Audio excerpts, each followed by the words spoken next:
I'm not hopeful that Keir Starmer's, and his drones of doom are going to somehow start hoovering up hundreds of people traffickers over the next few months. All the while he's not stopping the problem in its tracks, which of course is the boats, and doing nothing to alleviate that particular issue, which is the coalface of the problem. 0344 499 1000. Let's get a word on this and the other big stories of the day in the world of politics. Alain Tolhurst, chief reporter at Politics Home, is with us. Alain, good to have you back with us. Let's start with the new Conservative Party leader, Kemi Badenoch, announcing her shadow cabinet. This is one of those moments, I think, when most of the country start saying, who? Because most of these names aren't necessarily on the tip of our tongue. If you walked around the streets with a clipboard and a nice A4 photograph of Neil O'Brien, I'm not sure how many people would go, that's O'Brien, isn't it? Oh, poor Nobby. He'll be gutted to hear that. He's a legend in Westminster circles. But yeah, you're right. Probably not as well known. I think what's quite interesting is that it's a sort of a slightly odd way this is all being dripped out. The first name to be announced was 24 hours after she was made leader on Saturday, was the chief whip, which I guess perhaps shows you that how important party management might have to be. And Rebecca Harris, I think, is a good appointment. She's got experience in the whip's office, but it's a slightly odd job. That's your first sort of announcement. And then they've obviously announced to the co-chairman of the party, which again is a slightly interesting one to go with first. Why wouldn't you go with, your shadow chancellor, your Home shadow secretary. foreign secretary, yes, your shadow home secretary? People. The big three, right? Yeah, and especially on a day like today when the government is announcing big new, they want to say big new things on tackling the small boats crisis. And instead we've got the Shadow Education Secretary, which simply they had to do because in about, 20 minutes, they're needed to be on the front bench of the House of Commons to answer, to ask education questions in the Commons. So it just seems like a slightly odd way to be doing this. You've got a big moment, you've taken over. This is the one time you're really going to have everyone looking at you because as opposition leader, Kemi Badenoch is going to find out that actually people don't care a hugely amount what you're doing, and instead of having this big splashy announcement of who the big beasts are in the shadow cabinet, we're just getting sort of drip fed of these sort of slightly more minor roles. So I know I can understand how she maybe thinks she didn't get stuff in place beforehand. You don't want to count your chickens before they hatch. But she must have presumably had a list of names of people, her key supporters and people that she wanted to fill those big roles. And yet we're still not going to hear about them until probably tomorrow morning after she has her first shadow cabinet meeting. Absolutely right. That was exactly my first thought. I sort of had an idea that on Saturday night my phone might ping latest Sunday morning saying this is the new Shadow Home Secretary, new Shadow Chancellor, particularly at the moment. I mean, Home Affairs and the Treasury, I mean, you could hardly have two briefs that are more in the spotlight and being constantly discussed. But we have got a Shadow Chief Whip announcement and we've got an education spokesman announcement, but that's kind of it.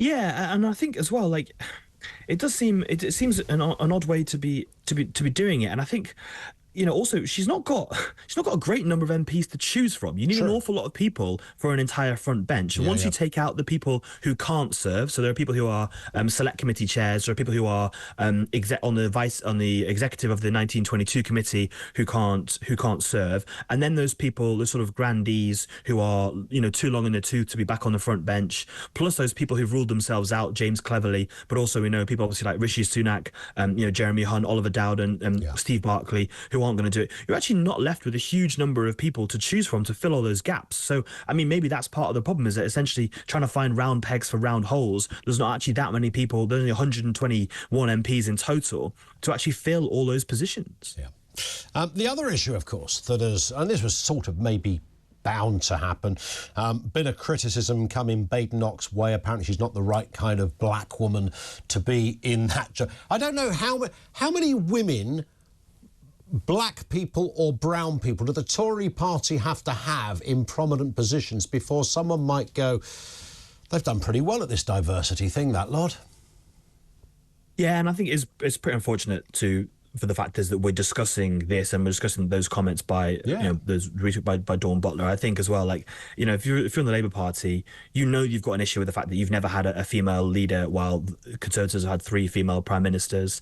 and you know this kind of stuff, and then it was obviously always likely they would end up with a black woman as leader as soon as Kemi Badenoch joined the race. So there must have been known that this period would happen, and the way you respond to it is obviously in a grown up manner, and accept the fact that this has happened on the other side of the aisle, and maybe you've got some work to do in terms of diversity. Obviously, there is a black foreign secretary, other aspects, but they've not had some of those positions. But the fact is that the response, instead of being that kind of quite classy, welcoming response, which we have seen from some figures in the Labour Party and elsewhere. Keir Starmer sent a nice message.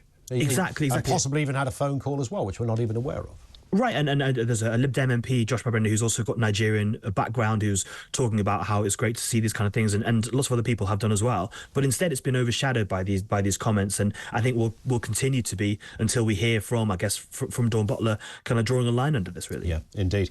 Well, you just mentioned David Lammy. Let's just mention this then. David Lammy ruling out a transfer of cash to countries demanding slavery reparations.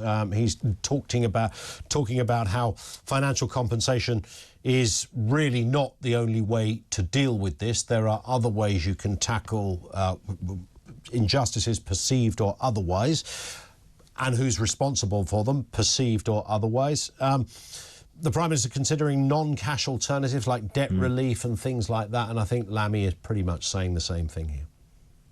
Yeah, and it's obviously a bit of a backtrack from his perhaps more strident comments when he was in opposition or as a backbencher, which is understandable. Now he's in this role as kind of the UK's kind of leading diplomat. Yeah.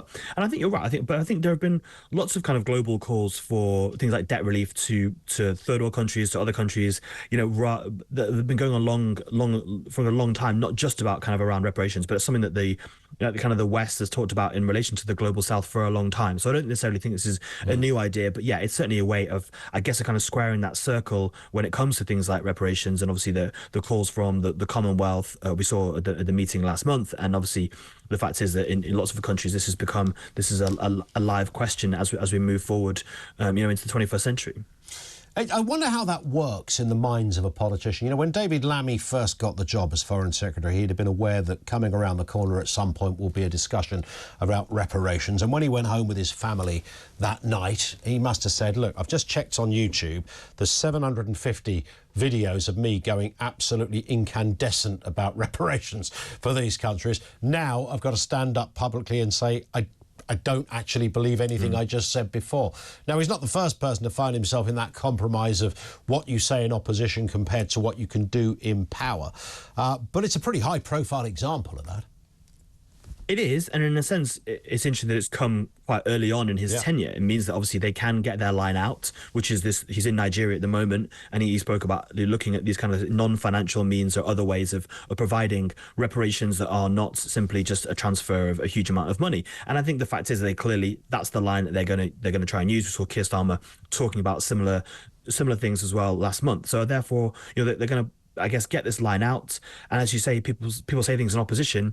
You say there's lots of videos of it. People don't tend to, as Kemi Badenoch might find out, people don't tend to take a huge amount of notice when you're in opposition as opposed to being in power. And so I think they think if they can get their line out now while they're in government, early on in the tenure as Foreign Secretary, that they can perhaps push past that. And actually it's not going to be, there are huge foreign policy issues that David Lammy's going to have to deal with, and that once they kind of not get this out of the way, because it's still going to be an issue, but once they've kind of dealt with this originally and got that line out there, they can refer back to that line and kind of move on as they go forward. They've had a lot of scraps, haven't they, the new government? They've fallen out with a lot of people. They fell out with OAPs over winter fuel allowance. Today I think there's going to be another row with students because tuition fees are about to go up again.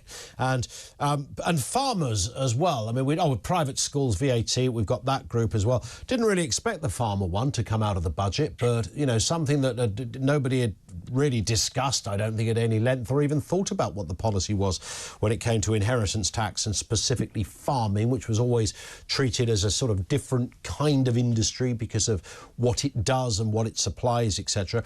But it seems there's a real row brewing. I think some protests that have been organised on this one. She's insisting farmers must pay the inheritance tax to improve strained public finances. I mean, did they need to go there?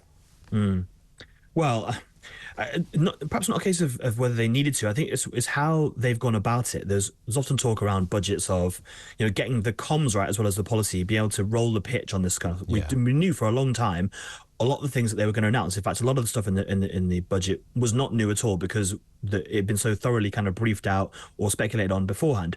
The one about inheritance tax for farms had not been one that was kind of briefed out previously and was not one that necessarily people were expecting. Although I think that that's partly is a lack of perhaps a good comm strategy around it. And I think even now Rachel Reeves is sort of saying, to farmers who are suddenly worried about this, that actually it's only going to affect a very small number. It's if you're, even if your farm is worth more than £1 million, it's still only going to be 20%, whereas obviously it's 40% for any other type of inheritance tax on a property. And that actually it's going to be, essentially it's affecting a small number of people. But I don't think that was necessarily the message that got out to begin with. And all that kind of the anger that's built up in the days since the budget, I think has been perhaps because it wasn't necessarily the best explained policy. And I think that it's going to be very hard to kind of talk farmers down from this, because until the policy starts to come into effect and people realize how many or how few people it affects, there's going to be seen as anger, as they've been kind of singled out for a policy that actually the Treasury reckons won't earn a huge amount of money, certainly not in comparison with some policies like